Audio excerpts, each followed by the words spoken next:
Why doctor Khalilur Rahman, তাকে কেন এই সরকার পররাষ্ট্রমন্ত্রী বানালো? কারণ এই একটাই। আসসালামু আলাইকুম প্রিয় দর্শক, আপনাদের নিশ্চয়ই দুদিন আগের একটা খবরের কথা মনে আছে। খবরটা কি ছিল? খবরটা এমন ছিল যে বাংলাদেশ রাশিয়া থেকে তেল কিনতে চায় এবং রাশিয়া থেকে সেই তেল কেনার ব্যাপারে যুক্তরাষ্ট্র বাংলাদেশকে অনুমতি দিয়েছে 60 দিনের জন্য, মানে 2 মাসের জন্য। এই 2 মাস সময়ের মধ্যে তোমরা রাশিয়া থেকে তেল কিনতে পারো। আপনাদের মনে একবার প্রশ্ন হয়নি, তেল কিনবে বাংলাদেশ, বেচবে রাশিয়া, অনুমতি দেবে যুক্তরাষ্ট্র? কেন? যুক্তরাষ্ট্র কি আমাদের মালিক? আমরা কি আমাদের সমস্ত কিছু যুক্তরাষ্ট্রের কাছে বন্ধক দিয়েছি? যুক্তরাষ্ট্র না চাইলে কি আমাদের তেল কেনার কোনো অধিকার থাকবে না? যুক্তরাষ্ট্র যা বলবে আমাদের কি তাই শুনতে হবে? যদি এমন হয় যে অন্য একটা দেশ আমাদের দেশের উপর এই ধরনের অধিকার ফলাতে আসে, অথবা আমরা ওদের কাছ থেকে এ ধরনের অনুমতির জন্য অপেক্ষা করতে থাকি, তারা বললে কিনতে পারবো, না বললে কিনতে পারবো না, তারা বললে খেতে পারবো, তারা না বললে আমি কিনতে পারবো না, খাদ্যদ্রব্য কিনতে পারবো না, তেল কিনতে পারবো না, এই যদি হয় সম্পর্ক, সেই সম্পর্ককে আপনি কিভাবে আখ্যায়িত করবেন? তখন কি আমাদের এই দেশ, আমাদের এই সরকার, আমাদের এই দেশের মানুষ, তারা কি নিজেদেরকে স্বাধীন বলে দাবি করতে পারবে? আমরা কি একটা সার্বভৌম রাষ্ট্র আর থাকবো?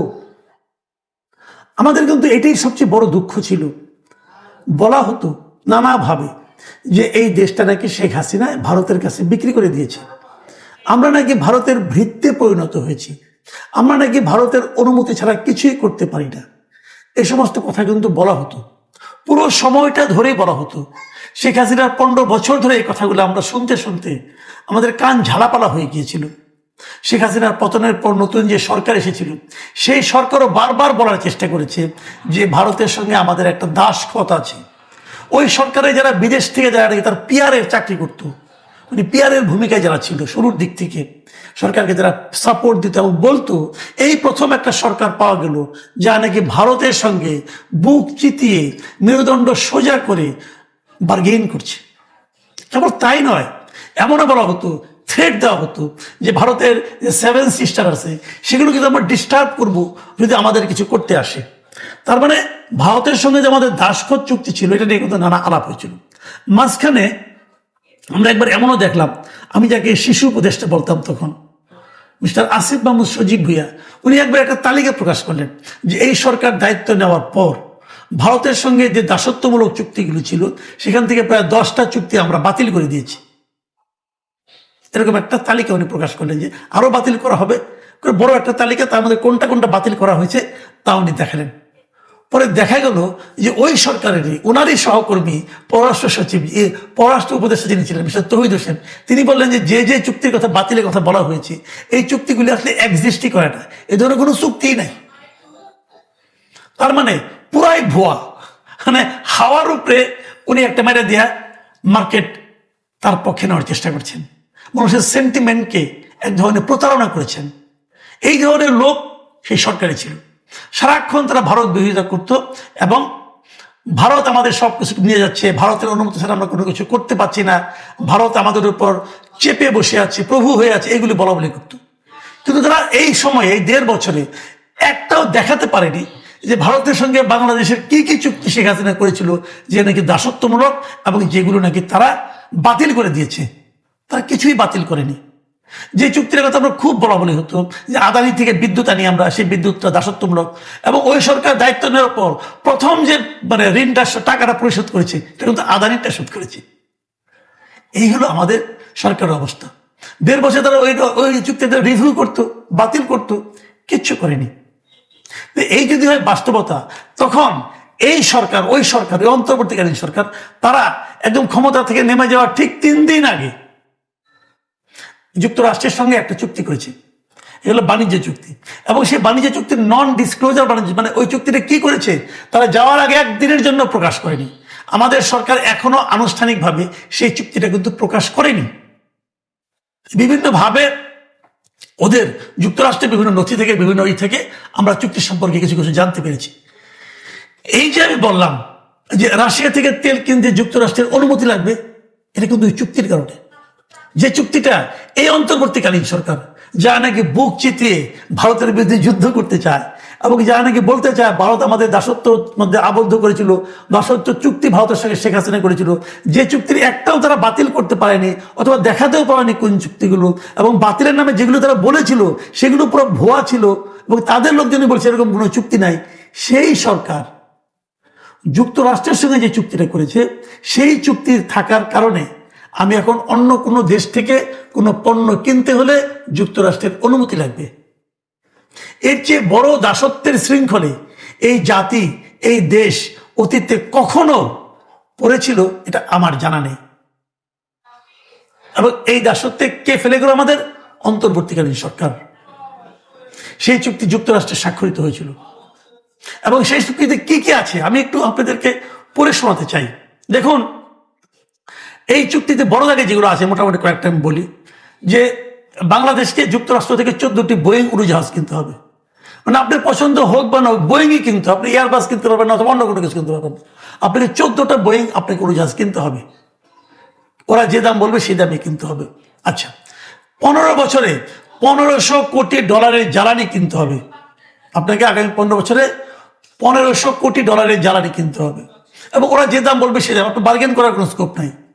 যুক্তরাষ্ট্রের জ্বালানির দাম তো কাতারের চেয়ে, কুয়েতের চেয়ে অথবা সৌদি আরবের জ্বালানির চেয়ে বেশি হবে, কোনো সন্দেহ নাই। আপনাকে ওই বেশি দামেই কিনতে হবে। প্রতি বছর $350 কোটি কৃষি পণ্য আমদানি করতে হবে যুক্তরাষ্ট্র থেকে। যুক্তরাষ্ট্র থেকে আপনি যদি কৃষি পণ্য আনতে চান সেটাকে আপনি আমার বাইরে বিক্রি করতে পারবেন? ভাবেন একবার। ধরেন যুক্তরাষ্ট্রে কিন্তু গোলালু হয়, যুক্তরাষ্ট্রের আলু এনেকে আমাদের বাজারে বিক্রি করতে পারবেন আপনি? যুক্তরাষ্ট্রে আমাদের এখানে আলু মৌসুমের সময় 20 টাকা পর্যন্ত কেজিতে নেমে আসে। 20 টাকা মানে ওদের 20 সেন্ট। ওই টাকা আপনি যুক্তরাষ্ট্রে আলু পাবেন, আবার সেটা এত দূর থেকে পরিবহন করেন পাবেন, কিন্তু আপনি কিনতে হবে। কেনার পর আপনি কি করবেন? আপনার ঘর নিয়ে ফেলাই যান অথবা যা ইচ্ছে তাই করেন, কিন্তু আপনি কিনতে হবে। তাহলে আপনি যদি $350 কোটি আলু অথবা অন্য কোনো কৃষি সামগ্রী, আপনাকে কৃষি সামগ্রী কিনতে হবে $350 কোটি কিনে সেগুলো না আপনার বাজারে বিক্রি করতে পারবেন? তাহলে কি করবেন? লস বিক্রি করবেন, আপনার টাকাটা লস হবে। সামরিক সরঞ্জাম ক্রয় বৃদ্ধি করতে হবে, আপনাকে আরো বেশি বেশি অস্ত্র কিনতে হবে। কোত্থেকে? যুক্তরাষ্ট্র থেকে। আপনি সামরিক সরঞ্জাম কিনা কি করবেন? আপনি কার সঙ্গে যুদ্ধ করবেন? গত 50 বছরে বাংলাদেশের সামরিক সরঞ্জামের কি ব্যবহার হয়েছে বলেন? এই সামরিক সরঞ্জাম দিয়ে আমাদের সেনাবাহিনী কার সঙ্গে যুদ্ধ করেছে? কি প্রয়োজন আমাদের? আমাদের যুদ্ধ হলে কার সঙ্গে যুদ্ধ করবো আমরা? আমাদের আশেপাশে মধ্যে কি রাষ্ট্র আছে? ভারত আছে, মিয়ানমার আছে এবং চীন আছে। এদের কার সঙ্গে যুদ্ধ করতে পারবো আমরা? কত অস্ত্র আমাদের কিনতে হবে এবং এই অস্ত্র কেনার যে বিপুল ব্যয়, এটা কি আমাদের জন্য কোনো উন্নয়নমূলক কাজ হবে? এটা আপনাকে করতে হবে। তারপর কিছু নির্দিষ্ট দেশ থেকে সামরিক সরঞ্জাম ক্রয় সীমিত রাখার চেষ্টা করতে হবে। মানে আপনি যদি কিছু কিনতে চান, আপনি অনেক কম দামে চীন থেকে কিনবেন অথবা ভারত থেকে কিনবেন, সেটা আপনি পারবেন না, আপনাকে ওনার কাছ থেকে কিনতে হবে। এইগুলো আরো অনেকগুলো বিষয় আছে যেগুলো করতে হবে। বিনিময়ে আমরা কি পাবো? আমরা পাবো হলো বাংলাদেশের পণ্য পাল্টা শুল্ক 20% থেকে 19% কমিয়ে আনা হবে। আগে 20% ছিল, কমিয়ে 1% মাত্র কমবে। আমাদের পণ্য যেগুলো আমরা পাঠাই, আমরা কি পরিমাণ পণ্য পাঠাই ওখানে? আমরা ওখানে এর আগে $6 বিলিয়ন পণ্য পাঠাতাম, আর যুক্তরাষ্ট্র থেকে আমদানি করতাম $2 বিলিয়ন সমমূল্যের পণ্য। এখন ওই 2 বিলিয়নের মধ্যে কি কৃষি পণ্য ছিল না, কিন্তু আপনাকে $350 মিলিয়ন কৃষি পণ্য কিন্তু আপনাকে কিনতে হবে রে ভাই। তাহলে আপনি কিভাবে করবেন? আর আপনাকে আরেকটা বড় জিনিস আপনাকে মাথায় রাখতে হবে যে এই চুক্তিতে যদি আপনি করেন তাহলে আপনি বিদেশের কাছ থেকে কোনো কিছু কিনতে পারবেন না, কিনতে হলে যুক্তরাষ্ট্রের অনুমতি লাগবে।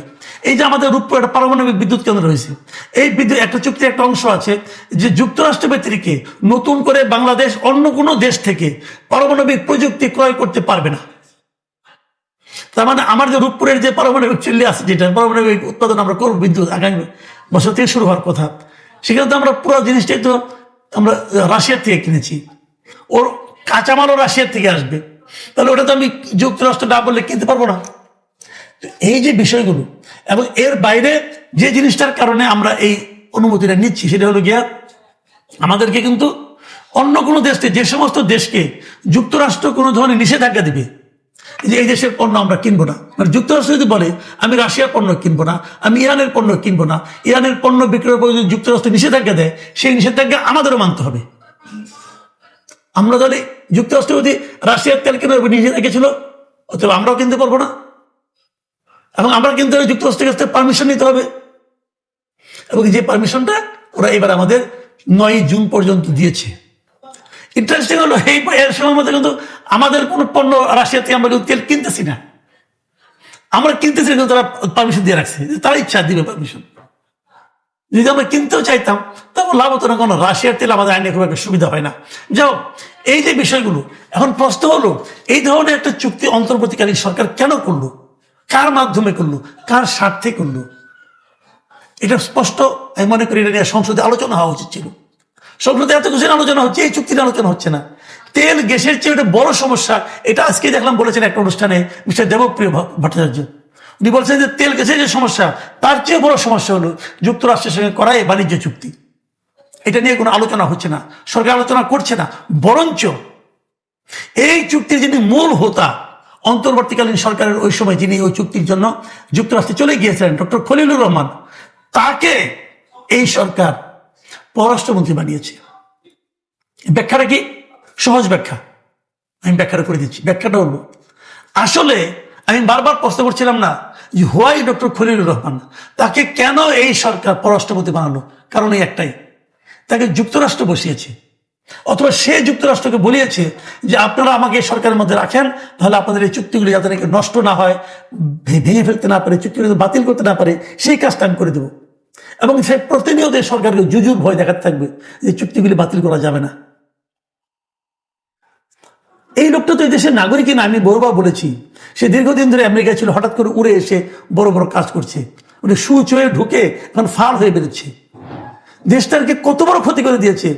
যারা এতদিন ধরে কথা বলতেন যে আমরা অন্য দেশের অনুগত হয়ে যাচ্ছি, তাদেরকে দেখিয়ে দিয়েছে যে অন্য দেশের প্রজা, অন্য দেশের চাকর এবং নিজের সার্বভৌমত্ব কিভাবে নষ্ট করতে হয়, তার যার জন্য মানে উদাহরণ এই ডক্টর খলিলুর রহমান, ডক্টর ইউনুস গং আমাদেরকে উপহার দিয়ে গেছে। আমরা এখান থেকে কি করে বেরোবো? বেরোর একটা নিয়ম আছে যে আপনি কিন্তু 60 দিনের জন্য 60 দিনের নোটিশে এই চুক্তি বাতিল করতে পারেন, কিন্তু যাদের যদি বাতিল করতে না পারে সেই জন্য ডক্টর খলিলকে বসিয়ে রেখেছে এখানে, সেটা তাও করতে দিবে না। প্রিয় দর্শক, একবার ভাবুন আমরা কোথায় আছি, আমরা কিভাবে আছি, আমরা কতটা স্বাধীন আছি এবং কতটা পরাধীনতার শৃঙ্খল আমাদের পরিয়ে দিয়ে গেছেন এই ডক্টর ইউনুস, ডক্টর খলিল গংরা।